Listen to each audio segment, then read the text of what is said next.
ওই জাহান্নামের ভয়েই তো কালেমা পড়লাম, ইসলাম গ্রহণ করলাম। 12 মাসে 13 জন মূর্তি, 13 জন খোদা, 33 কোটি দেব দেবী, তুলসীর গাছের তলায় 64 কোটি ভগবান সাল্লাম। এরে ভাই এমনি মুসলমান হই নাই। বাবারে ডাক দে বলি, বাবা দুনিয়ার জমিনে ও বাবা মুসলমানরা বড়ই বোকা। বলে কেন রে খোকা, মুসলমানদের কেন বোকা বলো? বলে বাবা দুনিয়ার জমিনে মুসলমান কত বড় বোকা যে তারা আল্লাহরে না দেখা সিজদা করে। আমরা কত ভালো, আমরা ভগবানকে দেখা সিজদা করি। বাবাই ডাক দেয়া বলে, বাবা তোর মতো সন্তান তো আমার গর্বের জন্য, তোমারে নিয়ে আমি গর্ব করি। এরে সন্তানের খোকা, আমার বংশের উজ্জ্বল প্রদীপ তুই জ্বালাবি, তুই আমার বংশের সম্মান রক্ষা করবি।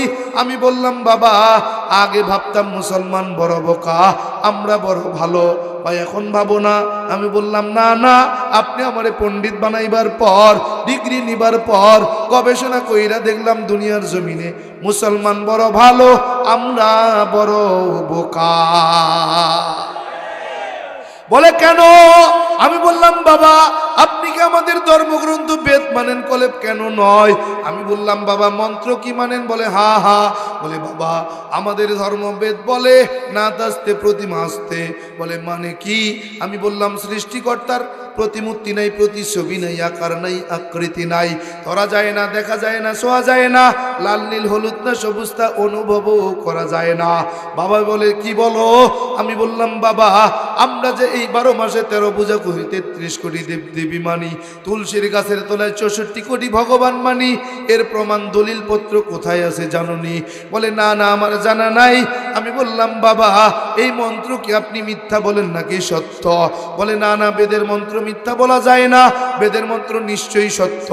আমি বললাম মন্ত্র যদি সত্য হয় তাইলে মুসলমান সত্য, আমরা হিন্দুরা বড় মিথ্যা। বলে কেন? আমি বললাম বাবা এজন্য কারণ যদি সৃষ্টিকর্তাকে দেখা যায় না, ছোঁয়া যায় না, লাল নীল হলুদ না সবুজ তা অনুভবও করা যায় না, যদি সৃষ্টিকর্তার কোনো আকার নেই, আকৃতি নাই, প্রতিমূর্তি নাই, প্রতিছবি নাই, তাইলে মুসলমানরা না দেখা যেই আল্লাহর ইবাদত করে তাদের মতোই তাদের জন্যই এই মন্ত্র, এটা আমাদের জন্য না।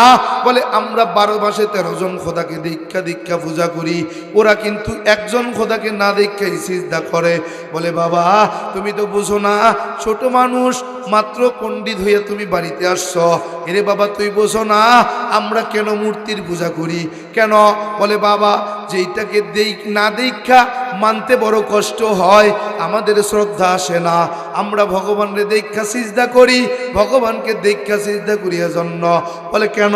বলে ভগবানকে দেখা সিজদা করি ভগবানের প্রতি শ্রদ্ধা আসার জন্য। আমি বললাম বাবা যদি ভগবানকে দেখা শ্রদ্ধা আনা লাগে তো ওই ভগবান মানতে রাজি না। বলে কেন? আমি বললাম বাবা আমাদের ধর্মে সবচেয়ে বড় পূজা দুর্গার পূজা, ছোট পূজা কালীর পূজা। এই দুর্গার কালীর আবির্ভাব কতদিন আগে ঘটেছে কি তার প্রমাণ আছে? বাবা বলে রামায়ণের মধ্যে পাওয়া যায় আজ থেকে 3500 বছর আগে দুর্গার কালীর আবির্ভাব ঘটেছে। আমি বললাম বাবা 3500 বছর আগে তো মোবাইলও ছিল না, ক্যামেরাও ছিল না, স্যাটেলাইটও ছিল না। ওই 3500 বছর আগে দুর্গা দেবীর 10 হাত ছিল, যুবতী নারী ছিল, কালীর দ্বারা জিহ্বা বাইর করে কামড় দিয়া দাঁড়ায় আছে, স্বামীর বুকে পা দিয়া দাঁড়ায় রয়েছে। এটা কোন ক্যামেরা দিয়া, কোন মোবাইল দিয়া, কোন স্যাটেলাইট দিয়া ছবিটা তুলছে? বাবা জানা নাই। আমি বললাম বাবা বর্তমান সময় মোবাইল আছে, ক্যামেরা আছে, স্যাটেলাইট আছে।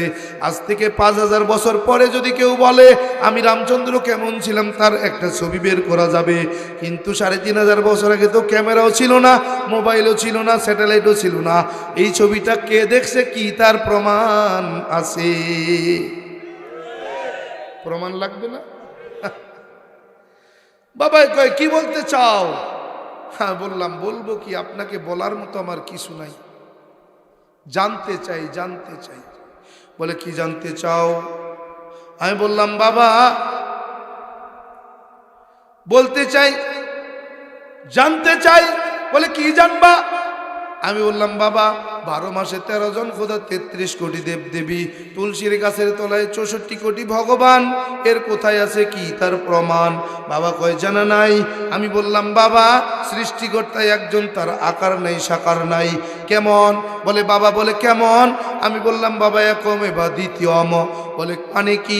বললাম বাবা সৃষ্টিকর্তা নাকি এক আর অদ্বিতীয়, তিনার মতো আর কেউ নাই, কেউ নাই। বাবাই বলে কি বলতে চাও? আমি বললাম বাবা একম এবং অদ্বৈতম মানে কি? বললাম বাবা সৃষ্টিকর্তা নাকি এক এবং অদ্বিতীয়, তিনি নাকি কারো মুখাপেক্ষী নয়। বাবা কয় কি বলতে চাও? আমি বললাম বাবা একম ব্রহ্মা দৈত্য নাস্তি নহিনা নাস্তি কিঞ্চন মানে কি? আমি বললাম বাবা সৃষ্টিকর্তার নাকি খায়ও না, ঘুমায়ও না, স্ত্রীও নাই, সন্তানও নাই, সৃষ্টিকর্তার জন্মও দেয় নাই, জন্মগ্রহণও নাকি করে নাই। ঠিক কিনা? ঠিক কিনা? তাহলে 12 মাসে 13 জন খোদা, 33 কোটি দেবদেবী, তুলসীর গাছের তলায় 64 কোটি ভগবান, কোথায় আছে তার কি প্রমাণ? বাবা বলে জানা নাই। আমি বললাম বাবা যদি তাই হয় তাইলে ভগবান বলে কোনো অস্তিত্ব নাই। কেন নয়? বলে বাবা কেন? আমি বললাম বাবা দুনিয়ার জমিনে মুসলমান বড় সত্য। বলে কেন? বলে মুসলমানদের আল্লাহ, তার কোনো স্ত্রী নাই, সন্তান নাই। মুসলমানদের আল্লাহ না তিনি জন্মগ্রহণ করেছেন, জন্ম দিয়েছেন। মুসলমানদের আল্লাহ না খেয়েছেন, না ঘুমিয়েছেন। মুসলমানদের আল্লাহ না কারো মুখাপেক্ষী হয়েছেন। মুসলমানদের আল্লাহ এক এবং অদ্বিতীয়। বলে মানে কি? আমি বললাম বাবা মুসলমানদের কোরআনের মধ্যে পাওয়া যায় কুল হুয়াল্লাহু আহাদ আল্লাহুস সামাদ লাম ইয়ালিদ ওয়া লাম ইউলাদ ওয়া লাম ইয়াকুল লাহু কুফুয়ান আহাদ। বাবা কয় মানে কি? আমি বললাম বাবা কুল শব্দের অর্থ আমার নবীকে উদ্দেশ্য করে বলেন। নবীকে বলেন ও নবী বলে দেন হুয়াল্লাহু আহাদ, আমি আল্লাহ এক অদ্বিতীয়। আল্লাহুস সামাদ, আমি কারো মুখাপেক্ষী নই, বরং সবাই আমার মুখাপেক্ষী। লাম ইয়ালিদ ওয়া লাম ইউলাদ। বাবা কই মানে কি? বললাম মুসলমানদের আল্লাহ নাকি খায়ও না, ঘুমায়ও না, স্ত্রীও নাই, সন্তানও নাই। বাবাই বলে কি বলতে চাও? বললাম ওয়ালাম ইয়াকুল্লাহু কুফুয়ান আহাদ। বলে মানে কি? বললাম ওই মুসলমানদের আল্লাহ বলে আমি জন্মও নেই, জন্মগ্রহণও করি নাই। যদি তাই হয় বাবা মুসলমানরাই সঠিক, আমরা বড় ভুল। বলে কেন?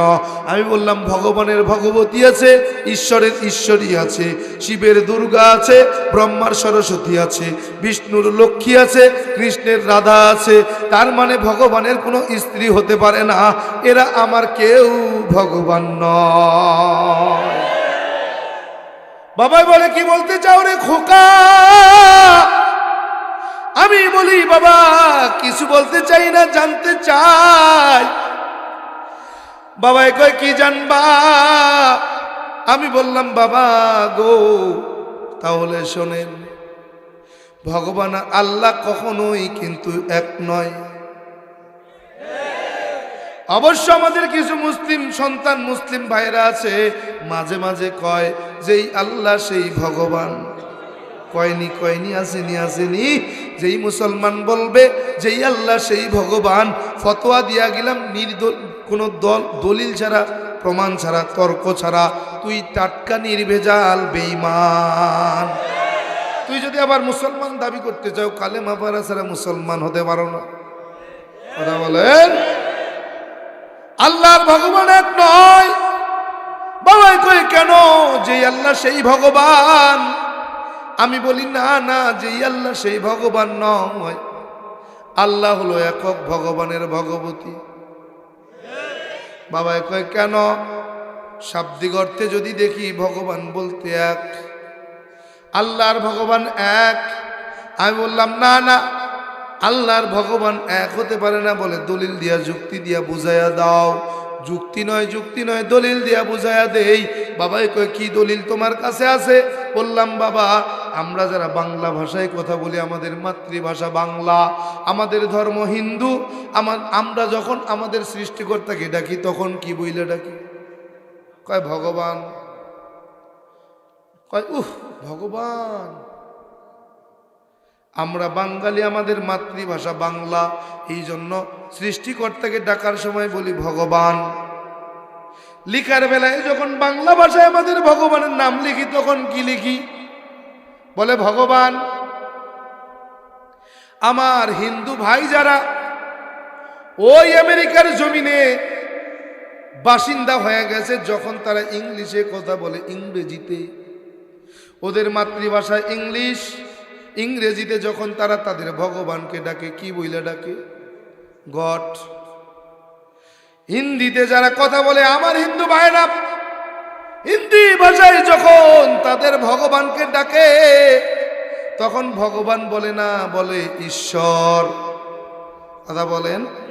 তার মানে বোঝা গেল ভগবান এমন কালপাত্র জায়গা বুঝে তার নাম পরিবর্তন, ঠিক কি না? বলে বাংলাদেশের ভগবান আমেরিকায় যায় গড, বাংলাদেশের ভগবান ইন্ডিয়ায় গায় ঈশ্বর। কিন্তু আমার আল্লাহ কেমন? বাংলা ভাষায় যেই মুসলমান, আমাদের মাতৃভাষা বাংলা, আমরা যখন বাংলায় আমার আল্লাহরে ডাকি তখন কি বইলা ডাকি? যখন বাংলা ভাষায় আল্লাহরে লিখি কি লিখি? ওই আমেরিকার জমিনে যেই মুসলমান ভাইয়েরা ইংলিশ ভাষায় কথা বলে, ইংলিশে কথা বলে, তখন যারা আমার আল্লাহরে ডাকে কি বইলা ডাকে? যখন ইংরেজিতে আমার আল্লাহর নাম লেখে কি লেখে? ওই পাকিস্তানের মধ্যে উর্দু ভাষায় যেই মুসলিম ভাইয়েরা আমার কথা বলে, তারা যখন আমার আল্লাহরে উর্দু ভাষায় ডাকে কি বইলা ডাকে? যখন আমার আল্লাহর নাম তারা উর্দু ভাষায় লেখে কি লেখে? ইন্ডিয়ার জমিনে যেই হিন্দি ভাষাভাষী আমার মুসলিম ভাইয়েরা বসবাস করে, হিন্দি ভাষায় যখন আমার আল্লাহরে ডাকে কি বইলা ডাকে? যখন তারা হিন্দিতে আমার আল্লাহর নাম লেখে কি লেখে? এ ভাই, ওই ফ্রান্সের জমিনে ফ্রান্সিস ভাষায় যখন ওই আমার মুসলমান ভাইয়েরা আল্লাহরে ডাকে কি বইলা ডাকে? ফ্রান্সিস ভাষায় যখন আমার আল্লাহর নাম লেখে কি লেখে? ওরে ভাই, সৌদি আরবের মধ্যে আমার মুসলিম ভাইরা আরবি ভাষায় কথা বলে, ওরা যখন আমার আল্লাহরে আরবি ভাষায় ডাকে কি বইলা ডাকে? যখন আরবি ভাষায় আমার নাম লেখে তখন আমার আল্লাহর নাম কি লেখে? আহা, বুঝা গেল আমার আল্লাহ এমন কাল পাত্র জায়গা ভেদে যেথায় যেমন, ঠিক না? না না, পৃথিবীর 200-এরও বেশি দেশের মধ্যে বাংলাদেশের আল্লাহ, ফ্রান্সের আল্লাহ, বাংলাদেশের আল্লাহ, নিউজিরিয়ার আল্লাহ, বাংলাদেশের আল্লাহ, আফগানিস্তানের আল্লাহ, বাংলাদেশের আল্লাহ, আমেরিকার আল্লাহ, বাংলাদেশের আল্লাহ, ইন্ডিয়ার আল্লাহ, কোনো পার্থক্য নাই। কিন্তু হিন্দুদের ভগবান জায়গা কাল পাত্র ভেবে যেখানে যেমন সেথায় তেমন। বাবা একবার কি বলতে চাও? আমি বললাম বাবা আরো শুনতে চান? বলো। বললাম বাবা তাইলে শুনেন, আল্লাহর ভগবান কিন্তু এক নয়। বলে কেন? যেই আল্লাহ সেই ভগবান। আমি বলি না না, নেই কোনো তার কোনো প্রমাণ। বলে কেন? বলে শাব্দিক অর্থে আল্লাহর ভগবান এক। বলে কেমন? বলে বাবা তুমি বলো তো, তোমার আল্লাহ তাআলার নাম লিখতে কয়টা শব্দের প্রয়োজন? গুণা লাগবে এখন না? এই না আমরা মুসলমান, না গুনে বলার কায়দা নাই। আল্লাহর নামটা বলবো কয় শব্দের, এটাও আমাদের গুনতে হবে। কয়? আলিফ লাম লাম হা, চারটা এরকম গুণে কোয়া লাগবে না? এরকম মুসলমান। আহা, বাবারে কই বাবা বলেন, বাবা কই বাবা শাব্দিক অর্থে আল্লাহর ভগবান এক। বলে কেমন? বলে তোমার আল্লাহর নাম লিখতে কয়টা শব্দ? বলে 4। বলে ভগবান লিখতে কয়টা শব্দ? বলে 4। বলে আল্লাহর ভগবান শাব্দিক অর্থে এক। বললাম না না, ভগবানের কোনো অস্তিত্ব নাই, আল্লাহর অস্তিত্ব সব জায়গায়। বাবা কয় প্রমাণ দাও। বলি বাবা প্রমাণ নিতে চান তাইলে নেন। বাবা কয় কি প্রমাণ দিতে পারবা? আমি বললাম বাবা আমার আল্লাহ তাআলা কোরআন লিখেছেন 30 পারা। কয় পারা? 29টা হরফ দিয়া 29টা শব্দ দিয়ে পুরো 30 পারা কোরআন। 29টা হরফের মধ্যে আল্লাহ আমার আছে বিদ্যমান। 29টা হরফের ভিতরে আলিফ থেকে ইয়া পর্যন্ত প্রত্যেকটা হরফে আমার আল্লাহ আছেন না নাই? কেমন ভাবে আছেন? বাবা কয় না না হতে পারে না। বলে কেন? বলে আল্লাহ হরফের মধ্যে খুঁজে পাওয়া যায় না। বললাম কেন? আমার আল্লাহ প্রত্যেক হরফের মধ্যে পাওয়া যায়। বলে আমার ভগবানেরও পাওয়া যায়। বলে প্রমাণ দেন। বলে যদি প্রমাণ না দিতে পারেন তাইলে বুঝবো ভগবানের কোনো অস্তিত্ব নাই। বাবাই কয় কেমনে? আমি বললাম বাবা আমার আল্লাহর নাম লিখতে 4টা শব্দ, আপনার ভগবান লিখতে 4টা শব্দ। আপনার কাছে জানতে চাই বলেন না আমার আল্লাহর অস্তিত্ব আছে না নাই? বলে না না, যদি আমার ভগবানের অস্তিত্ব না থাকে তোমার আল্লাহরও কোনো অস্তিত্ব নাই। আমি বললাম না না আমার আল্লাহর অস্তিত্ব আছে। বলে কোথায় কিভাবে? আমি বললাম বাবা তাইলে লিখা নেন আল্লাহু নূরুস সামাওয়াতি ওয়া মা ফিল আরদ। আল্লাহু আকবার। আল্লাহ আছে না নাই? বাবাই কয় ভগবান আমার সৃষ্টিকর্তা এক ভগবান। মানি নিছি কি আর করা? কি কিছু কর কায়দাস? কারণ ওইটাও 4 শব্দ এটাও 4 শব্দ। বেশি মানি না। বাবাকে এই তো মানছ। আমাকে এরপরে কি হবে? বলে বাবা তোমার আল্লাহ নাকি প্রত্যেকটা হরফে পাওয়া যায়। এইবার তুমি প্রমাণ কইরা দাও কেমনে তোমার আল্লাহর অস্তিত্ব পাওয়া যায়। বললাম কেন? বলে তোমার আল্লাহর নাম লিখতে আলিফ লাম লাম হা, তুমি যদি আলিফ বাদ দিয়া দাও থাকে কি? এইবার তোমার আল্লাহরে কই তালাশ করে বাবা? কয় লাম লাম হার ভিতরে তোমার আল্লাহ থাকতে পারে না। বলে নাউজুবিল্লাহ। বলে 3 হরফে আল্লাহ থাকে না কেন? বলে হ্যাঁ হ্যাঁ 3 হরফে আল্লাহরে দেখায়া দাও। বললাম বাবা 3 হরফে আমার আল্লাহ আছে। বলে কোথায়? লিল্লাহি মা ফিস সামাওয়াতি ওয়া মা ফিল আরদ। আল্লাহু আকবার। আল্লাহ আছে না নাই? বাবা রে কইলাম বাবা আপনার ভগবানের ভবাদ দিয়া দেন থাকে কি? বলে গোবান। আমি বললাম গোবান শব্দের অর্থ কি? বলে গোবর। বললাম বাবা গোবর পাক নাকি না পাক? তার মানে ভগবান হয়ে গেছে গোবর। কথা বলেন কথা বলেন। বাবা কয় তোমার আল্লাহরেও তুমি পাইবা না কেন? বলে লাম আরেকটা বাদ দিয়া দাও থাকে কি? বলে লাম হা। বলে তোমার আল্লাহরে খুঁজে পাবা না। আমি বললাম লাম হার ভিতরেও আমার আল্লাহ। বলে দেখায় দাও লাহু মা ফিস সামাওয়াতি ওয়া মা ফিল আরদ। আমার আল্লাহ আছে না নাই? আছে না নাই? ও বাবা তোমার গোবানের গোবাদ দিয়া দাও থাকে কি? বলে বান। বান মানে কি? 1 নম্বর বানের শব্দ হলো 2টা। 1 নম্বরে বান শব্দের অর্থ আমাদের এলাকায় কয় বন্যা। বন্যারে কয় বান। আর 2য় নম্বর অর্থে গাবি আসেনি দুধ দোয়ান কি কন? গাভীর ওলান। বইয়ের ভাষা হলো ওলান, গ্রামের ভাষায় বান। তার মানে বান শব্দের অর্থ 2টা। 1 নম্বরে বন্যা, 2 নম্বরে গাভীর ওলান। ভগবানের কোনো অস্তিত্ব নাই। বলে লামহার ভিতরে তোমার আল্লাহ। এবার লাম বাদ দেওয়া দাও থাকে কি? বলে হা। বলে হার ভিতরে তোমার আল্লাহরে পাইবা না। আমি বললাম হার ভিতরেও আমার আল্লাহ। বলে কোথায়? হু আল্লাহুল্লাযী লা ইলাহা ইল্লাহু। আমার আল্লাহ আছে না নাই? বলি বাবা আপনার বান থেকে ব বাদ দেয়া দেন থাকে কি? বলে ন। বলে ন মানে কি? বলে 2টা।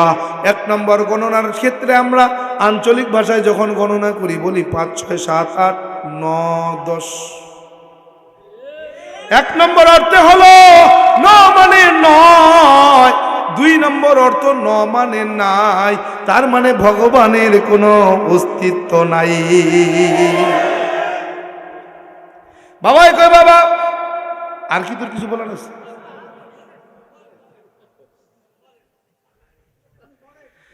বাবা কয় বাবা কি আর বলবি বল। আমি বললাম বাবা কিছু বলবো না, জানতে চাই। বুঝছেন তো কষ্ট কত হচ্ছে?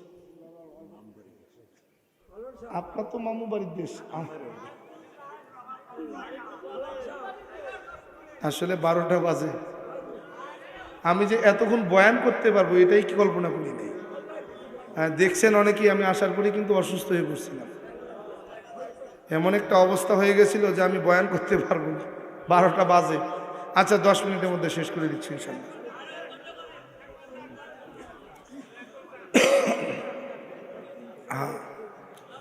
বয়ান করলেই তো শুধু হবে না, বয়ানের উপরে আমল করা লাগবে।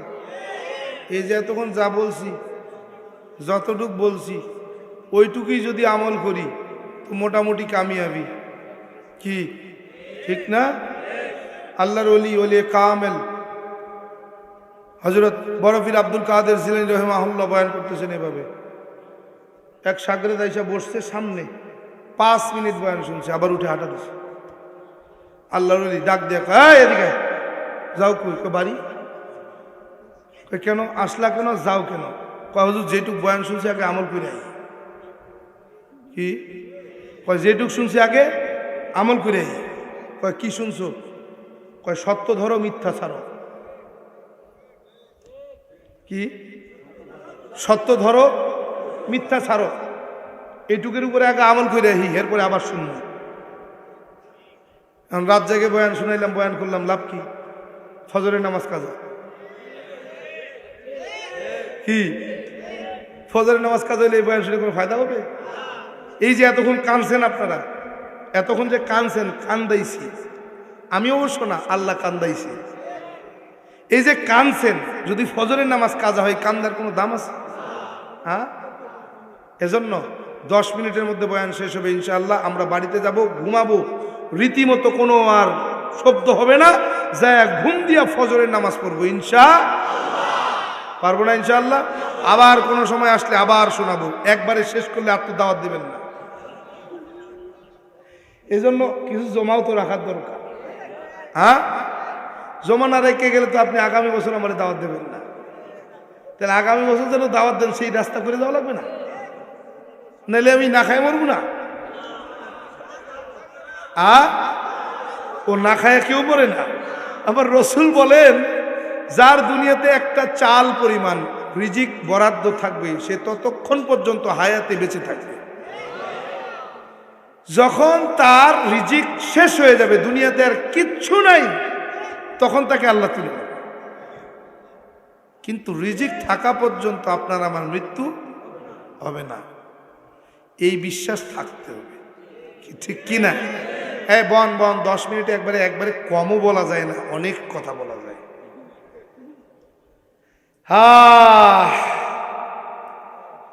কি বলতেছিলাম মনে আছে?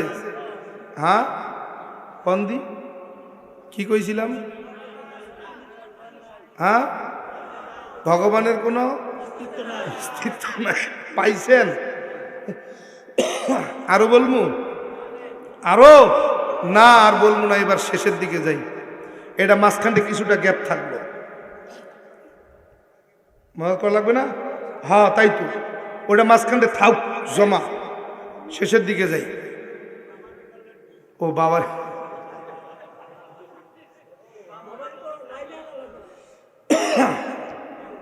প্রিয় ভাই আমার,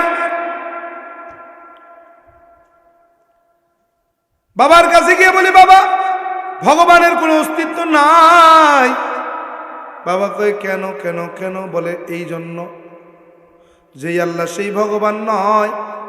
আল্লাহ এমন যার সব জায়গায় সব স্থানে অস্তিত্ব পাওয়া যায়। ফাআইনামা তুআল্লু ওয়াজহুল্লাহ, ফাআইনামা তুআল্লু ফাসাম্মা ওয়াজহুল্লাহ। আল্লাহ বলে, বান্দা কই তুই আমারে তালাশ করে কর, কোথায় তালাশ করে? কোথায়? আমি দি তোর সামনে। এই কই তালাশ করো? আমি দি তোর ডাইনে। কই তুমি তালাশ করো? আমি তোর বামে। কই তুমি তালাশ করো? আমি তোর পিছনে। তাকায় দেখ, কই তুমি তালাশ করো? গাছের পাতায়, আমি গাছের পাতায়। তুই যে এইখানে তালাশ করবা, আমি সেখানে। আমি তো তোর দিকে তাকায় রইছি রে বান্দা, তুই কোথায় আমারে তালাশ করো? কোথায় তালাশ করো? আমি সব জায়গায় আছি, সব জায়গায় আছি। আমারে তালাশ করার জন্য তোমার কোথায়? দেশের বাইরে যাওয়ার প্রয়োজন নাই। তুই যেই জায়গায় দেখবি সেই জায়গায় আমি আল্লাহ। কথা কন না, কথা কন না, কথা কন না। আমার আল্লাহরে তালাশ করার জন্য ওই দুবাই যাওয়া লাগে না। আমার আল্লাহরে তালাশ করার জন্য ইন্ডিয়া যাওয়ার প্রয়োজন নাই। আমার আল্লাহরে তালাশ করার জন্য ওই সৌদি আরবে যাওয়ার দরকার নাই। আমার আল্লাহ বলে, বান্দা কোথায় তুমি আমারে তালাশ করো, আমি যে তোর সামনে। কই তালাশ করো, আমি তোর সামনে বয়ে আছি। তালাশ করে পাও না, না তালাশ করার চোখ তোমার নাই, এজন্য তুই দেখো না। তালাশ করার চোখ তোমার নাই, এজন্য তুই দেখো না। এরে বান্দা, বাবারে কই বাবা, আমার আল্লাহ সব জায়গায়, নির্দিষ্ট কোনো জায়গায় নয়। আমার আল্লাহ পৃথিবীর সব জায়গায়। কথা কন না, কথা কন না। আমার আল্লাহ সব জায়গায়। বাবাই কই কি বলতে চাও রে খোকা? আমি বললাম বাবা, এখনো কি আপনার মনে কোনো সন্দেহ? বলে কেন? বললাম বাবা, এখনো কি আপনি বলবেন ইসলাম মিথ্যা, হিন্দু সত্য? বলে বাবা, আমাদের ধর্ম সনাতন, এমন একটা ধর্মের নাম যা কখনো হয় না, পুরাতন। ঠিক না? দেখছি এসকে ঠেলাই গেছে, এমনি কয় নাই তো, মানে বুঝা কয় নাই, এসকে ঠেলায় ফেরা কইছে। ঠিক ঠিক না? হ্যাঁ, আর বাঙালি তো সব জায়গায় ঠিক। কোন এক মাহফিলে টিভি তারকা চেনেন? হ্যাঁ, বাংলাদেশে মানে আর কোনো চ্যানেল বাকি নেই, সব চ্যানেলে তার নাম আছে। আরে নামের নিচে লিখছে টিভি তারকা, সব রকম চ্যানেলের সে আলোচক। কোনো এক মাহফিলে বিশেষ বক্তা, দাড়ি একটু ছোট ছোট, আমার আগে বয়ান করতেছে। এক শ্রোতা উঠতে এখান চিঠি লিখছে, চিঠি লিখে বাড়াইছে, হুজুর দাড়ি সম্পর্কে একটু বলবেন। কামড়া হয়েছে না? একেবারে জীবন শেষ। হুজুর দাড়ি সম্পর্কে একটু বলবেন। কারণ সিডিকান হাতে নিয়ে কয়, হ্যাঁ দাড়ি রাখা ভালো জিনিস, দাড়ি রাখা ভালো, দাড়ি রাখা ভালো জিনিস, দাড়ি রাখা ভালো, তবে বেশি লম্বা চড়া করা ভালো না। শ্রোতা কয় ঠিক, যুক্তি। কয় দাড়ি ছোট করে রাখাও জায়েজ, কারণ লম্বা দাড়িতে ইস্তেঞ্জায় বসলে দাড়িতে প্রস্তাবের সিটা ফাটা লাগতে পারে। এবার শ্রোতা কি কইছে? কয় ঠিক। কই সিডিকান টেবিলে রাখা, আমি স্টেজের কোনায় উঠব। হুজুর আমার দিককে হলো সাইডে দিছে, আমি কোনায় আইছি, উনি নামতেছে। আমি হজরত একটু বন, একটু বন বুঝছি। সিডিকান খুতবা কি আর কম, খুতবা বাদ। সিডিকান হাতে লিখে দেখিয়ে বলতেছি, দাড়ি সম্পর্কে জানতে চাইছেন না? হ্যাঁ দাড়ি রাখা ভালো, দাড়ি রাখা ভালো, বেশি লম্বা ছোট করা ভালো না, ছোট করে রাখাও ভালো। কেন কেন? দাড়িতে লম্বা রাখলে প্রসাবের সিটা ফাটা লাগতে পারে, এই জন্য দাড়ি ছোট করাও ভালো। শ্রোতা কয় ঠিক। পর্যন্ত অসুখে বাঙ্গাল, বাঙ্গাল যদি একবার সুযোগ পায় তো সব জায়গায় ঠিক কয়, ঠিক না? আমাকে হ্যাঁ দাড়ি ছোটখাটো করে রাখাও ভালো, কারণ প্রসাবের সিটা ফাটা রাখতে পারে। শ্রোতাদেরকে উদ্দেশ্য বলতেছি, বলেন তো প্রস্রাব করতে বসলে আগে দাড়ি থাকে না আগে কাপড় থাকে? প্রসাবের সিটা ফাটা আগে কাপড়ে লাগে না আগে দাড়িতে লাগে? আমাকে শ্রোতাবৃন্দ, প্রস্রাবের সিটা ফাটার ভয়ে যদি দাড়ি ছোট কোটা জায়েজ হয়, তাইলে প্রস্রাব করতে বসার আগে কাপড় চুপড় খুলে উলঙ্গ করে বসাও জায়েজ। শ্রোতা কয় ঠিক। দেখছে, কারণ প্রস্রাব করতে বসলে তো প্রস্রাবের সিটা ফাটা আগে কাপড়ই লাগবে, ঠিক না? কারণ আমার যেটা আছে এটা তো জায়েজ করা দরকার, বোঝেন নাই? অথচ আমার রসুল তিরমিজি শরীফের হাদিসের মধ্যে স্পষ্ট করে বলেন, স্পষ্ট হাদিস, আমার উম্মতেরা 24 ঘন্টার মধ্যে যখন ফরজ এবাদতে থাকে, এবাদত বন্দেগীতে থাকে, তখন আল্লাহ তাআলার ফেরেশতারা গুনাহ লেখা বন্ধ রাখে।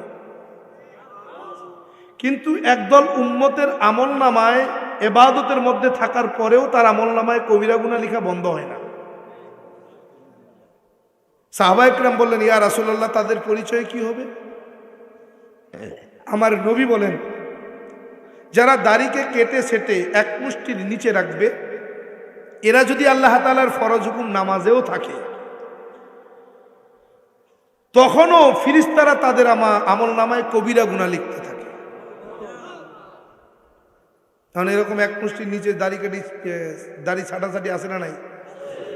কারে কমু কারে কমু আর কেডায় মানবে কেডায় মানবে না, কোন মুসিবতে পড়ে গেলাম না? অনেকে হুজুর দীক্ষো, অনেকেই তো এই মাসালাও জানে, শাফিঈ মাযহাবের মাসালা, ইমামে শাফিঈ রাহিমাহুল্লাহ মাসালা দিয়ে মাযহাবগত দিক থেকে আলাদা। কিন্তু আপনি এক মাযহাবের একটা নেবেন, আরেক মাযহাবের আরেকটা নেবেন, আরেক মাযহাবের আরেকটা নেবেন, তা তবে না। কি যেই মাযহাব মানবেন পুরোটা মানবেন, যেই ইমাম যা বলছে পুরোটা মানবেন শুরু থেকে শেষ পর্যন্ত। কিন্তু আপনি এক মাযহাবের একটা, আরেক মাযহাবের আরেকটা, আরেক মাযহাবের আরেকটা, আরেক মাযহাবের আরেকটা, সুবিধাবাদ জিন্দাবাদ। সুবিধাবাদ জিন্দাবাদ। শাফিঈ রাহিমাহুল্লাহ এক মাসালা দিয়েছেন দাড়ি সম্পর্কে, দূর থেকে তার মুখে দাড়ি আছে দেখে বোঝা যায় সে মুসলমান, ব্যাস আলহামদুলিল্লাহ সুন্নত আদায় হয়ে যাবে। কি মাসালা এরকম না?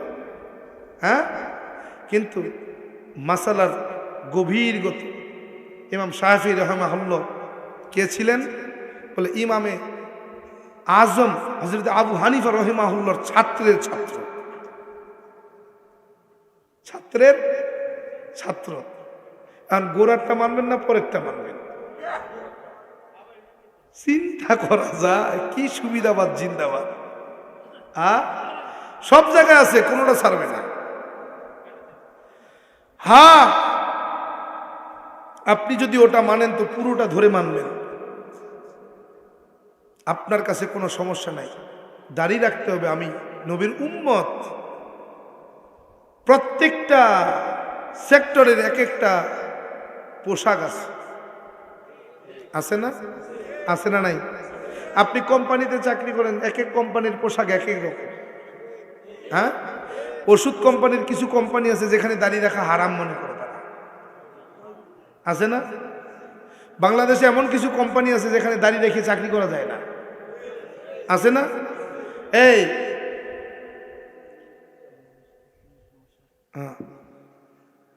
তাইলে মুসলমান, হিন্দু, খ্রিস্টান, বৌদ্ধ এদের একটা জাতীয় পোশাক আছে না? আছে না নাই? বৌদ্ধদের যেমন জাতীয় পোশাক হলো, খ্রিস্টানদের পোশাক একরকম, বৌদ্ধদের পোশাক আরেক রকম, হিন্দুদের পোশাক আরেক রকম। কি ঠিক না? ওদের জাতীয় পোশাক আছে, লাল শালু পইরা, পৈতা নিয়া, গলায় মালা নিয়া, খালি গায়ে একটা ত্রিশূল নিয়ে হাঁটে। তাদের একটা ধর্মীয় পোশাক আছে।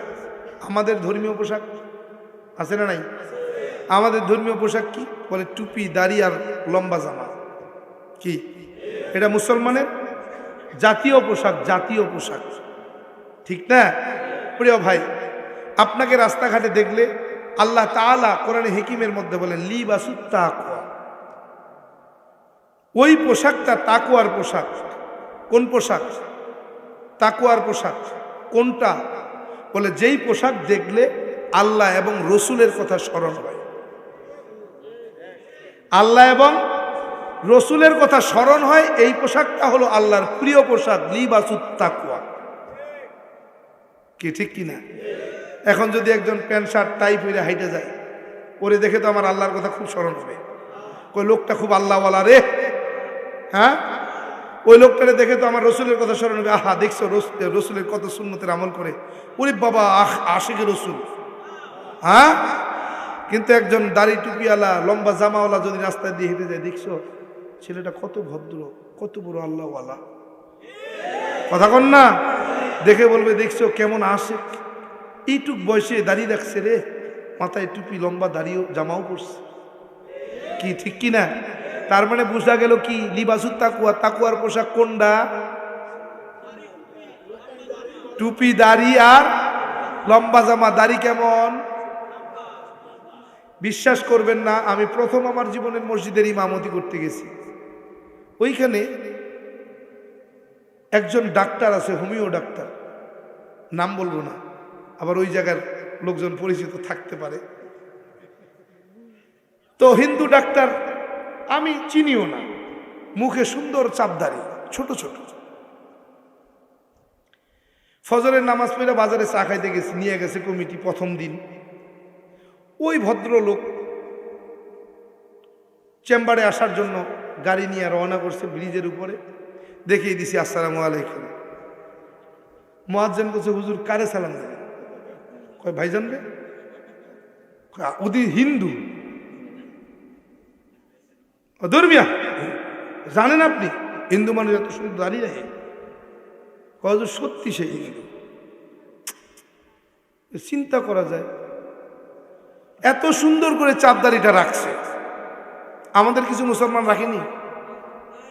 এই দাড়ি রাখলে কিন্তু বিড়ি খাওয়া যায়, কথা কন না? এই দাড়ি রাখলে কিন্তু দাঁড়ায়ও প্রস্রাব করা যায়, কথা কন না? এই দাড়ি দিয়া কিন্তু বেপরদায়ও চলা যায়, এই দাড়ি নিয়ে কিন্তু পার্কে যাওয়া যায়, কথা কন না? কথা কন না? কিন্তু এরকম লম্বা দাড়ি, লম্বা জামা, লম্বা টুপি নিয়ে বিড়ি খাওয়া তো দূরের কথা, দাঁড়ায় প্রস্রাব করা তো দূরের কথা, পার্কে যাইতেও ভয় করে, কথা কন? কথা কন? কথা কন? কেমনে বুঝানো, কেমনে? এরপরেও যদি কোন বুঝি নেই, আবার বুঝানোর ক্ষমতা নাই। কি প্রিয় ভাই, বাবা কয় কি বলতে চাও? আমি বলি বাবা কিছু বলতে চাই না, তবে জানতে চাই। বলে কি জানতে চাও? পৃথিবীর জমিনে 1250টা ধর্মগ্রন্থ পাওয়া যায়, এমন একটা ধর্মগ্রন্থ নাই যেখানে ইসলাম শ্রেষ্ঠ জীবন বিধান কথাটা বলা হয় না। বাবা কয় বলতে পারো কোথায় আছে? আমি বললাম বাবা আপনাকে এতগুলো ধর্মের রেফারেন্স তো দিতে পারবো না, তবে আমি বলি আপনি শোনেন। আপনি তাওরাত খুলেন, তাওরাত। কি খুলবে? তাওরাতের মধ্যে তাকায় দেখেন, তাওরাতের মধ্যে আছে ইসলাম, ইসলামী শ্রেষ্ঠ জীবন বিধান। আপনি জবুর খুলেন, জবুর, জবুর বলছে ইসলামী শ্রেষ্ঠ জীবন বিধান। আপনি বাইবেল খোলেন, বাইবেল বলছে ইসলাম ইজ দ্য বেস্ট, ইসলামী শ্রেষ্ঠ জীবন বিধান। আপনি মুসলমানদের কোরআন খোলেন, কোরআন ইন্নাদ দীনা ইনদাল্লাহিল ইসলাম, নিশ্চয়ই আমি আল্লাহ তাআলার পছন্দ করা জীবন বিধানের নাম ইসলাম। বাবা বলে আমাদের ধর্মগ্রন্থ বেদ কিছু বলে নাই। বলে নিশ্চয়ই। বলে কি বলছে বেদ? বললাম বাবা ইদাং ইসলানাং অসাং ইল্লাল্লাহ। বাবা বলে মানে কি? ইদাং শব্দের অর্থ হলো দিন বা জীবন বিধান, ইসলানাং শব্দের অর্থ হলো ইসলাম, অসাং শব্দের অর্থ হলো পছন্দ করা বা মনোনীত করা, ইল্লাল্লাহ হলো সৃষ্টিকর্তা। এক কথায় সৃষ্টিকর্তার পছন্দ করা জীবন বিধানের নাম ইসলাম। বাবা বলে কি বলো, তোমার কি আর কোনো কিছু বলার আছে? আমি বললাম বাবা বলার তো অনেক কিছু আছে, আপনি শুনতে পারবেন তো? বলে বাবা কি বলতে চাও? আমি বললাম বাবা যেটা সত্যি ধর্ম, যেই ধর্মটা আল্লাহ তাআলার মনোনীত, সেই ধর্মে দীক্ষিত হতে চাই। বাবা বলে তুমি মুসলমান হবা, তাই তো? কি দেখেছ মুসলমানের ভিতরে যে তুমি মুসলমান হবে? আমি বললাম বাবা মুসলমানের ভিতরে দেখেছি রসুলের আদর্শ। কি দেখেছি? রসুলের আদর্শ। বলে তুমি যেই আদর্শ দেখেছো কোথায় দেখেছো? বললাম কোরআন আর হাদিসের ভিতরে। বলে কিতাব? হ্যাঁ হ্যাঁ কিতাব। বলে বাবা কিতাবের মধ্যে যেই আদর্শ তুমি মুসলমানের দেখেছো, বাস্তবে সেই আদর্শ তুমি তালাশ করেও পাবে না। বললাম কেন? বলে মুসলমানরা সেই কিতাবের আদর্শ পালন করে না। কথা বলে বাবার এই কথাটাকে অসময় গুরুত্ব দেই নাই, কিন্তু এখন দেখি হ্যাঁ সত্যিই তাই। মুসলমানদের ভিতরে সেই রসুলের আদর্শ, কিতাবের আদর্শ নাই। বলবেন হুজুর প্রমাণ কি? আমি প্রমাণ দিয়ে যাচ্ছি। গত 3 তারিখের ঘটনা বলি। সকালবেলা মুন্সিগঞ্জে মাহফিল,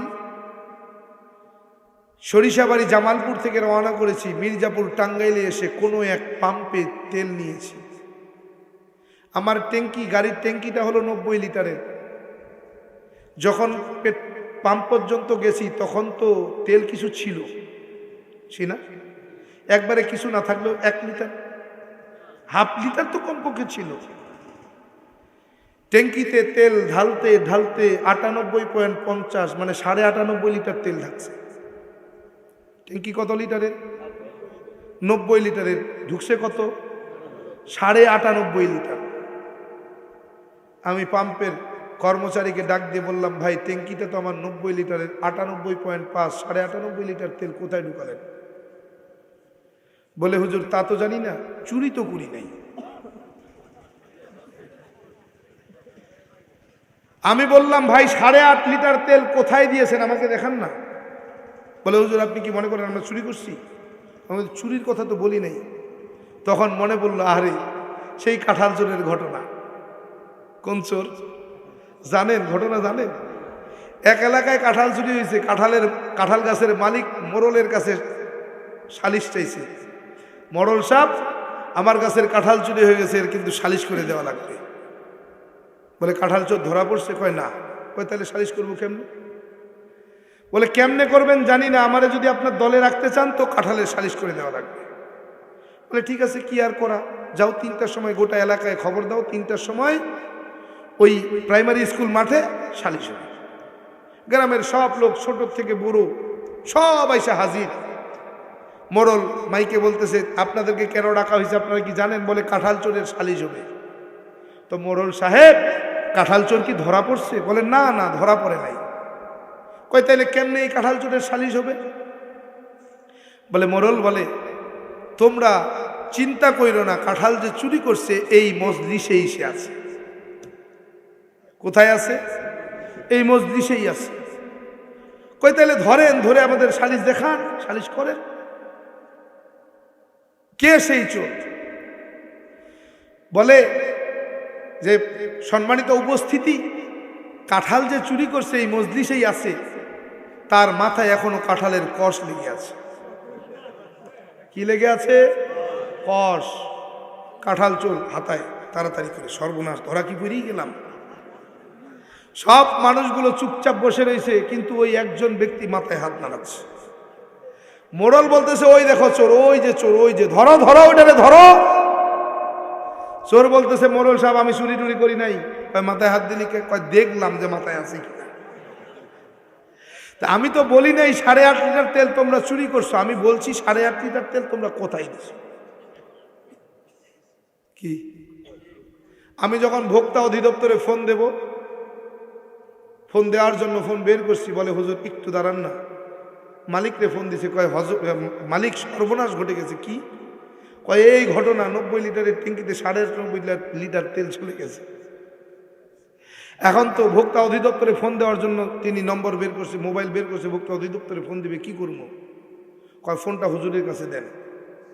আমার কাছে ফোন দিয়ে কয়, হুজুর আসলে যেটা সেট করছি, সেট করার পরে আমরা তো আর চেক টেক করি নাই, এতদিন কেউ কমপ্লেনও করে নাই, আপনি এই প্রথম কমপ্লেন করছেন, তো ইঞ্জিনিয়ার এটা সেট করে দিয়ে গেছে, ইঞ্জিনিয়ারের সঙ্গে আমরা কথা বলি, আপনি আজকের মতো ওই টাকা দিয়ে যান, মোবাইল নম্বরটা দিয়ে যান, যদি এই মেশিনের সমস্যা থাকে আপনার টাকা ফেরত পাঠানো হবে। আমি কই, ভাই তাহলে আমি ভোক্তা অধিদপ্তরে ফোন দিয়া মেশিনটাই সিলগালা করে দিই, ইঞ্জিনিয়ারটাকে যেদিন ঠিক করবেন আমি নম্বর দিয়ে যাচ্ছি, আমারে ফোন দিয়ে আমি বাকি টাকাটা পাঠাই দেব। কি? মালিক বলতেছে কর্মচারীর কাছে ফোনটা দেন। ফোন দেওয়ার পরে কয়, হুজুরের কও বাড়তি যে তেলটা ঢুকছে ওইটার টাকা নেওয়ার দরকার নাই, আপনি বাকি টাকাটা দিয়ে যাবেন। এটা নি মুসলমানের আদর্শ? বাবাই কয়, বাবা তুই যে আদর্শের বয়ান শোনাইতেছ, এই আদর্শ তুমি মুসলমানদের মধ্যে পাবে না, এই আদর্শ মুসলমানের মধ্যে পাবে না। মুসলমানরা সেই আদর্শ বাস্তবায়ন করে না। কি বেজার হইলেন? কষ্ট পাইছেন? পাইলেও কিছু করার নাই। যখন এরকম উল্টা পাল্টা দেখি তখন বাবার কথা খুব মনে পড়ে। আমার বাবা আগেই সতর্ক করেছিলেন, কি ঠিক কিনা প্রিয় ভাই? এজন্য বলি, বাবাকে বলতেছিলাম, বাবা ইসলাম গ্রহণ করব। বাবা তুমি কি দেখে ইসলাম গ্রহণ করতে চাও? আমি বললাম রসুলের আদর্শ দেখি। বলে তুমি যেই রসুলের আদর্শে আদর্শিত হতে চাও, সেই রসুলের আদর্শ জমিনে তুমি পাবে না, মুসলমানের মধ্যে তুমি পাবে না। এরা সেই আদর্শ বাস্তবায়ন করে না। আজ যদি পৃথিবীর জমিনে মুসলমানরা তার রসুলের আদর্শ বাস্তবায়ন করত, পৃথিবীর জমিনে অমুসলিম থাকতো না।